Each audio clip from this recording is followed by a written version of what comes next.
Hello YouTube. Today's topic is what I struggle with the most during dieting. So I am at the time of this recording in the depths of a cut. I'm like exactly in that what for me is the hardest part of it. So I figured it would be a good time to cover that because well, it's on topic. I'm feeling everything as I talk about it. So I can be confident I'm going to describe it in the utmost detail to the best of my ability. So, just a quick little backstory. I'm on week 21 of this cut. Now, normally diets aren't this long for me.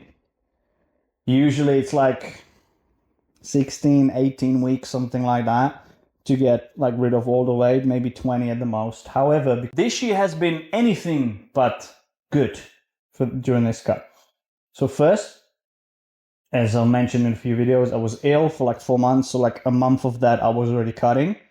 So I wasn't actually training. So I was just kind of just like maintaining for a month. Well, I don't even count it as a cut, even though it technically was. So that was not great. I don't count it towards the 21 weeks, but it adds on top in reality. So like the fatigue that's eventually kicking in is because of that. So that was one. Then two, obviously, immediately, like I've trained for 4 weeks. And then I went to Colombia, right, for 9 weeks, during which, I mean, yeah, I did stay within certain calories for the most part. But let's be real, like I ate like fuck all during the day, and then I ate whatever I wanted during the night because I went out almost every night, right? So like most days, I did still lose like 10 pounds in those 9 weeks. So it wasn't bad. Like it was fine in that sense. But obviously it wasn't as quality as it could be. But it did reduce the fatigue a little bit because like I was still eating whatever. Right? So that's 13 weeks. So it's really only been like 8 weeks proper on point. But again, during those 8 weeks, I've already been ill twice. First for a week, then I traveled for a week to do the move to get out of UK, and that made me ill. So I got ill again for another week. So that's like out of the 8 weeks, 3 weeks have been shitty, right? So really, like only 5 weeks have been exactly kind of on point, which is not great. It just means that, I've been dieting for quite a long time now. The fatigue is still building up, regardless of whether the progression is there, whether I'm ill or not. So like the diet fatigue that you eventually feel is there in full swing, even though I'm nowhere near where I should be after this time, right? So I still have so much more time to do this cut to lose the weight that I need to lose. And the fatigue's only gonna get worse. So let's discuss the diet fatigue. Now, obviously, you've got stages of diet, right? Like the first 8 weeks or so, like it's easy. It's piss easy. It's just like, because usually you're already eating too much, you're fucking sick of it. So like you actually feel better and better when you do those, So the first 8 weeks, you're just removing the extra shit. You're perfectly fine. No, like it's all good. But obviously this year was different because I was doing the Colombia, so I was eating already fuck during the day so that I could have more calories in the evening. So that we kind of skipped that part. But anyway, then the second phase is like, and this is where most people fail, including clients and stuff. That's where the cravings come in. Like you start craving things that you're not eating. You start feeling like you're missing out when you go out. Oh, I can't have this. I can't have that. Although the whole can't thing, I have an entire fucking reel about this. But it's not. You're doing this because you can, not because you have to. All right? It's a privilege, not a punishment. But anyway, that's a thing. And then that's where the cravings come in. And that's when we still giving. Like I was craving, so I started eating, and like then they kind of get stuck in that part, and then they just fucking spiral and never lose the weight, right? For me, the craving part is not that hard, to be honest. And I don't mean this, oh, I'm the man. It's just not. Because like what craving is really like, it's a noise in your head, right? Like you start getting this noise like in the voice on side of you, just like, oh, I want this, I want that, and I can't have this, and you start having this talk, like it's noise. And for a lot of people, it just gets louder and louder and louder and louder until they eat something. For me, the noise doesn't get that loud. It's mostly just like like I'm pretty good at dealing with the noise. Whether that's genetic, could be, I don't know, maybe like my food reaction or not food cravings, but the like the appetite or receptors or whatever, maybe they're less, I don't know, maybe it's because of my years of doing this, maybe it's because of strategies I have in place, maybe it's a combination of all of those, I don't fucking know.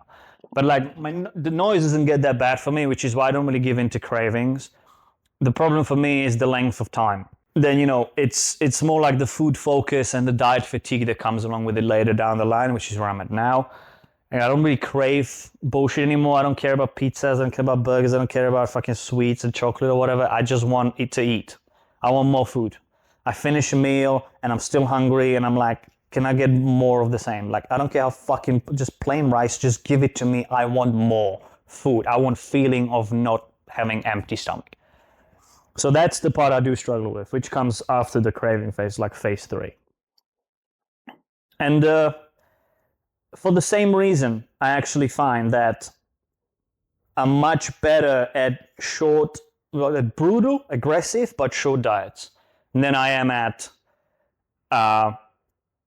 long, but like less brutal ones. Like you suffer less, sure, but like you have to do it for longer, right? Like some people, when they prep for something, they do 6 months, and then because they have to do minor adjustments and it's fine.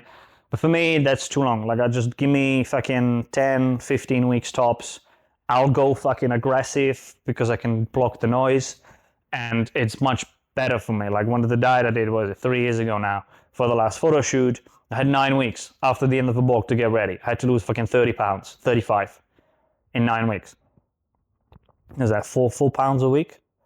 That's brutal. So I just did brutal diet, you know. I slashed my calories in half overnight. Then I slashed them again a few weeks later, and then I ended up the last 3 weeks I was eating less than 1,000 calories. I had 200 grams of chicken rice and 100 grams of green beans 4 times a day. That was my meal. 20,000 steps a day and 6 sessions a week, 2 hours each. It was brutal. Now, the amount of time I saved, man, I could do like 3 hours of gaming every day because I wasn't cooking, I wasn't like eating nothing, which normally takes a shit ton of time. So, and also gaming was, I think I mentioned it already, gaming was one of my strategies, like how I don't think about food, right? So doing that just kind of helped me not suffer, which is why even now I do more gaming during cutting than I do during bulking, because when I forget to eat during a bulk, it's a problem because now I have to eat 3,000 calories in one go, which is a fucking nightmare. Whilst during the cut, it's the opposite, so that's perfectly fine. As if I'm not on 3,000 calories, anywhere near that. But yeah, so I find that better. But this time around, it's just been, it's been dragging. Like, it's 21 weeks, I probably have another 8, 9 to go, and it's just not good. Like, I'm already getting really fucking fatigued. Like, I'm fantasizing about food, like daydreaming. I'm thinking and I'm making plans about all the meals I'm gonna have when I'm bulking. And I don't mean trash, like, oh, I'm gonna order pizza. I don't mean that. I just mean I'm gonna be having oats with my almond butter and that kind of stuff for breakfast instead of the fucking bullshit nothing that I'm having now. Just making those kind of plans. And it's not good. It fucks with my head. Yeah, it just makes me, like, the fatigue thing is making me, I'm not close to the breaking point, but I think like 4 or 5 weeks. So basically by the time you're watching this, I'm probably gonna be close. I'm confident I'm not gonna break. I'm not gonna like fucking, oh, let's just smash a pizza, or like, fuck this, I'm not doing this anymore. I'm just gonna have a little tantrum, probably, even with my coach, and then I'll go, well, tough shit, and I'll go, yeah, fair enough, and that's it. So that might be the extent of what we do. But still, I prefer the short ones, and now I'm in the long one, and I hate it. I'm hungry even now. Again, I'll keep checking the clock. Now it's 15 minutes before I can eat again. And it's just killing me. It's killing me softly. Ooh. It's not that soft, to be honest. It's not that slow either. But yeah, that's the extent of my moan about dieting. Again, we all suffer, we all have different breaking points, we suffer for different things. For some people it's the cravings, for some people it's just the fatigue. For some people it's like, what even is the fucking point of this anymore. Like, I get it. That's why I deal with it every day. Like, if people think, oh, coaching, oh, here's your food, here's your training, and that's it. If that was that easy, I wouldn't have a job. It's dealing with this stuff. It's dealing with people's fucking mental struggles of like, oh, what's the point? I'm having cravings, like how to navigate all this bullshit. Like, that's the real part of my job of coaching. Like, without it, I wouldn't need to have a job, Well, I would need one, but like, you get the point. So yeah, that's the hard part. Anyway, that's it. Honestly, if you genuinely got to the end and you actually watch all of these towards the end, like all the way through the end, well, especially the episodes like this, when I'm just sitting around prattling with nothing really happening, and you genuinely watch all of it, and then you get to the end, you're like, yeah, cool, that was, you finish it, then you're the GOAT. You're the real G, and I truly appreciate you because you're the real person that I'm talking to, I suppose.